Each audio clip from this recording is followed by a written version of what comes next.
The United States sometime between June and August. So, okay, really, like, what's so special about David Bowie? I mean, he hasn't had a hit out in years. The hits are here tonight. The hits are here tonight? The hits are here tonight, and this is Last time he's doing them. the man and his music. Okay, actually, I'm a huge fan too. So I just asked those things to see what other people will say because I think he's amazing too. Kim, are you going to go to the show tonight? Yeah, Monica, I should see you in about half an hour. How cold is it? It's actually not that bad, and there's tons of people here. If you can just take a look around with the camera, just folks everywhere.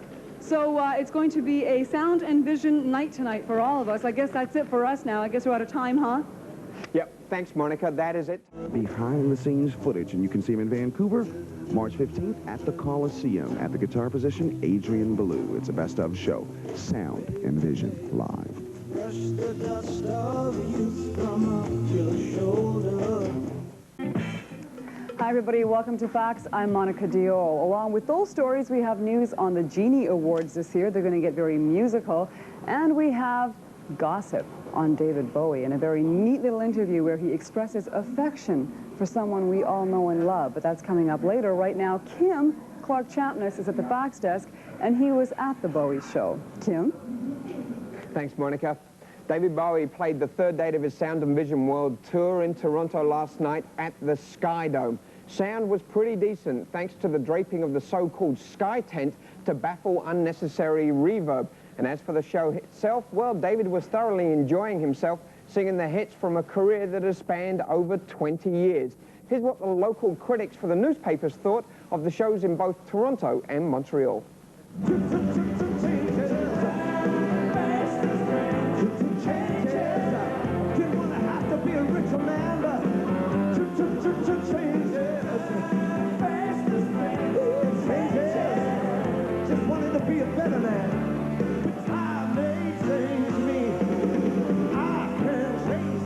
In a positive review, Mark Lepage of the Montreal Gazette said that Bowie had stripped away all his masks, leaving an artist in love with his work. He said it was, quote, life-affirming rock and roll and a lifetime of disguises wafted away in the megawatt breeze.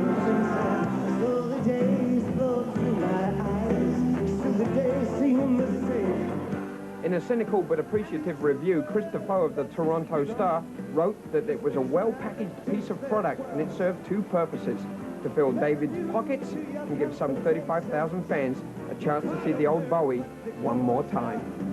And with the stripped-down staging, Alan Neister of the Globe and Mail liked the intimacy of the Sound and Vision tour. He thought it was an evening with Uncle Dave.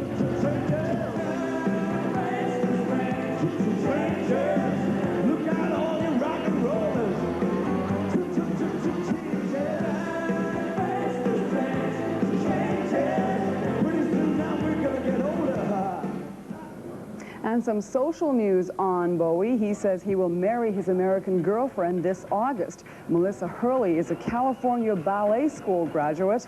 They met when she danced in his Glass Tiger tour 3 years ago. Sorry, Glass Spider tour 3 years ago. And the couple got engaged last year. It seems Bowie has a soft spot for women in dance. Louise Le Cavalier from La La Human Steps danced with him in Montreal earlier this week and also last night in Toronto. According to interviews that Musique Plus did with both of them, it seems that they have a, shall we say, mutual admiration for it. What's her name? What's her name? What's her name?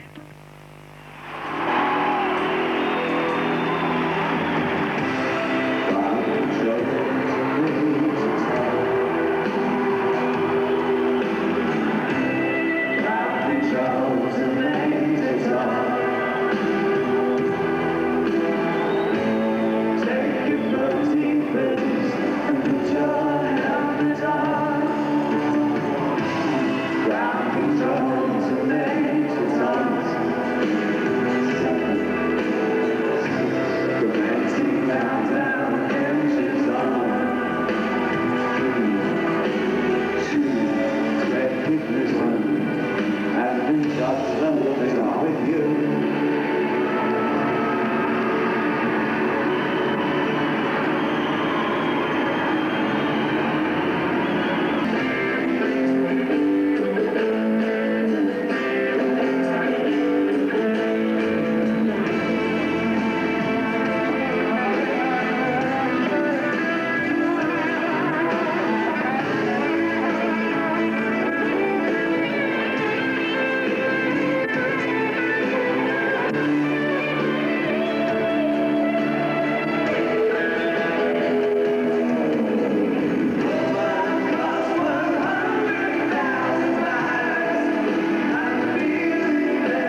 Finally, we leave you with a trip down memory lane. The golden years of David Bowie returned last night as the rock star began his latest tour at the NEC near Birmingham.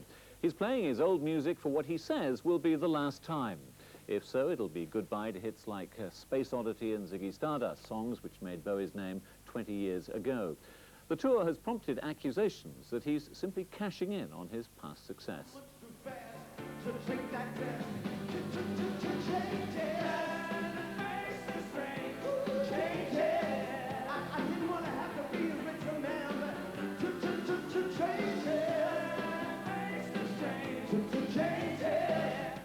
Changes sums up David Bowie's enigmatic career, adopting different personalities with almost every record.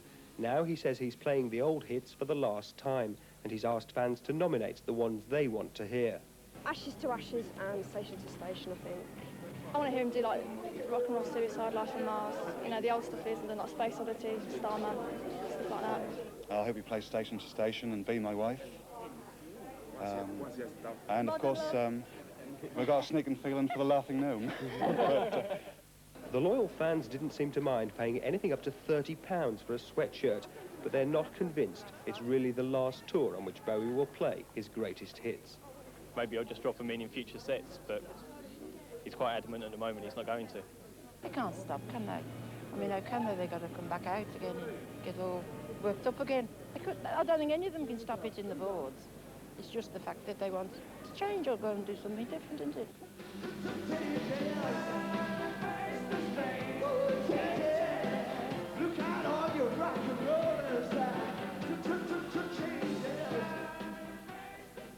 And we bow out with David Bowie. That's all from BBC Breakfast News for this morning.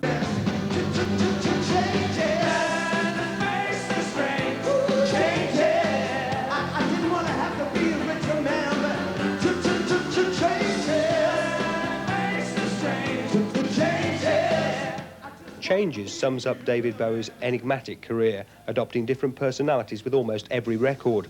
Now he says he's playing the old hits for the last time, and he's asked fans to nominate the ones they want to hear. Ashes to Ashes and Station to Station, I think. I want to hear him do like Rock and Roll Suicide, Life on Mars, you know, the old stuff is, and then like Space Oddity, Starman, stuff like that. I hope he plays Station to Station and Be My Wife. And of course, we've got a sneaking feeling for the Laughing Gnome. The loyal fans didn't seem to mind paying anything up to £30 for a sweatshirt, but they're not convinced it's really the last tour on which Bowie will play his greatest hits. Maybe I'll just drop them in future sets, but he's quite adamant at the moment he's not going to. They can't stop, can they? I mean, how can they? They've got to come back out again and get all worked up again. I don't think any of them can stop hitting the boards. It's just the fact that they want to change or go and do something different, isn't it?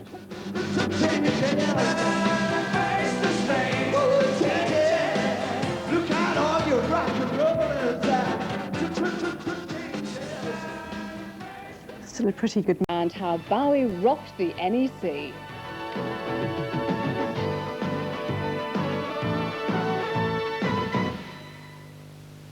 Star David Bowie started the British leg of his world tour with a sellout concert at the NEC last night. 12,500 fans watched their idol work through a string of hits from the last 20 years. For the thousands of Bowie fans who paid £25 for a ticket to see their hero, it was worth every penny.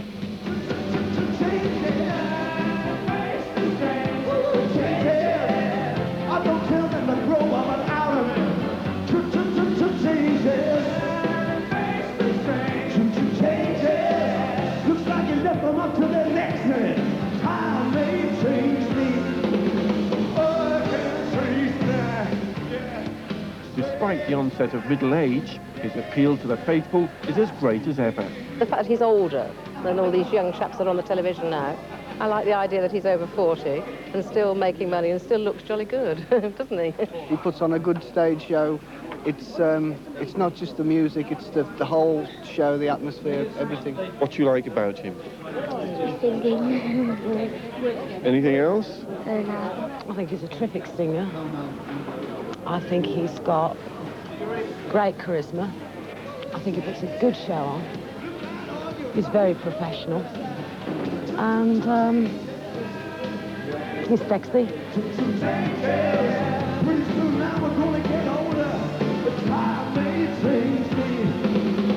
David Bowie plays one more concert at the NEC tonight, it's already a sellout. No shortage of fans now. Vielen geläufig ist. Einer der Fans und Interpret dieser Musik ist selbst ein Komponist. Er ist ein Trendsetter, weil er Akzente setzt in einem Genre, das zum Schreiben viele Bezeichnungen nötig hätte. David Robert Jones heißt der Mann, besser bekannt als David Bowie. Er kommt aus einem Arbeiterviertel aus London. In den 70er Jahren ist er in den USA bekannt geworden, Anfang der 80er bei uns in der Bundesrepublik. Seine vorerst letzte Europatournee, ich sage das deshalb so betont, weil er schon oft angekündigt hatte, aufzuhören, seine vorerst letzte Europatournee begann am Dienstag in Birmingham. Und obwohl er Interviews im Allgemeinen ausweicht, Susanne Becker konnte er nicht entkommen. Koketterie mit dem Publikum. David Bowie persönlich wie noch selten. You're a very quiet audience, aren't you? Very well behaved. You all sound about my age, but I guess probably are. Ihr seid so leise, ihr klingt, als wärt ihr in meinem Alter. Wahrscheinlich seid ihr es sogar. Sehen wir etwa die Greta Garbo des Rock'n'Roll auf dem Weg in den Ruhestand? Denn die Begrüßung ist ja eigentlich ein Abschied. David Bowie, Superstars Verkündigung, nie wieder Soloauftritte, nie wieder diese Hits.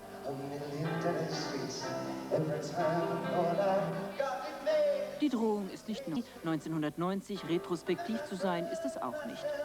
Doch David Bowie lag sonst nicht im Trend, er setzte Trends in Sound and Vision vom Glamour-Rock zum Düsterpop.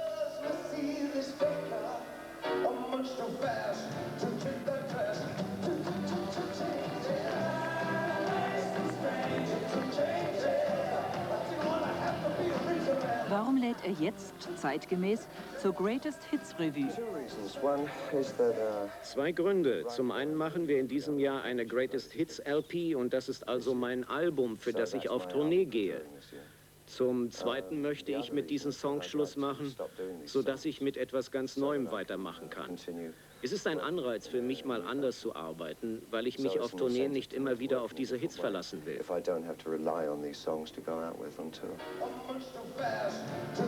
Ein Pop-Chamäleon. Der Londoner David Robert Jones war Ziggy Stardust, war hermaphroditischer Held, ist David Bowie, ist Sänger und Saxophonist in einer neuen Gruppe, Tin Machine. Das Neue daran, er ist nicht der Star. Und? Jedes Mal, wenn wir zusammenarbeiten, ist es etwas Neues. Wir haben gerade das zweite Album aufgenommen und dafür habe ich die Band nach Australien mitgenommen. In ein Land, in dem sie noch nie gewesen war. Das bedeutete eine fremde Atmosphäre für sie beim Schreiben.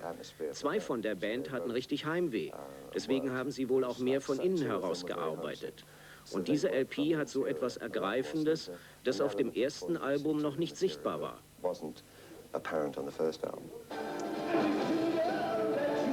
Knallharter Rock ist Tin Machine bisher. Und Bowies einzige Verkleidung dabei ein Zweireiher.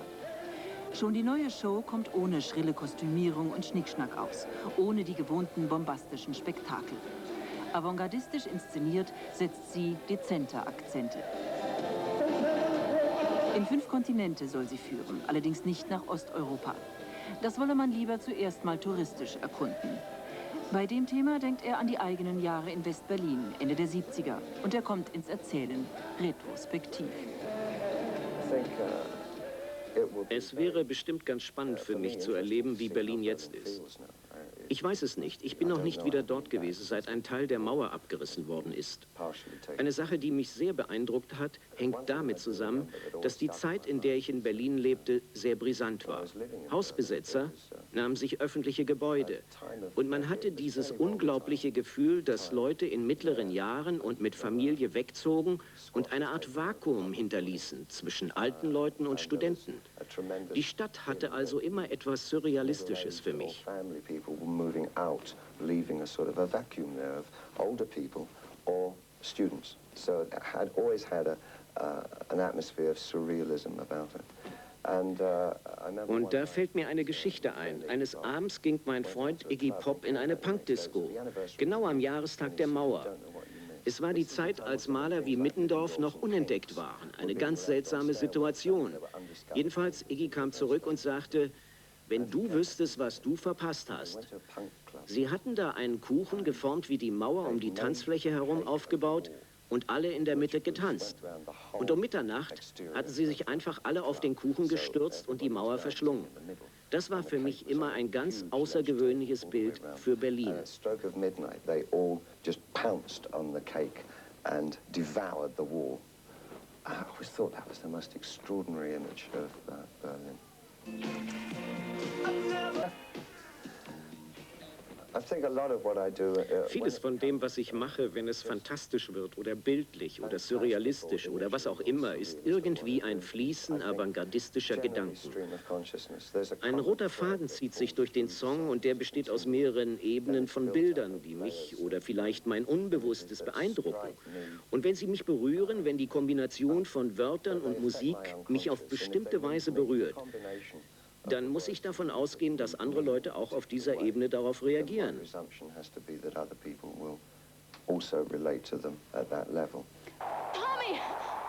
Der Schauspieler Bowie. Zum Beispiel mit Nicholas Roeg hat er gedreht in Der Mann, der vom Himmel fiel. Als Elephant Man und Baal auf der Bühne gestanden. Ein machthungriger Narziss, einer, der von Nietzsche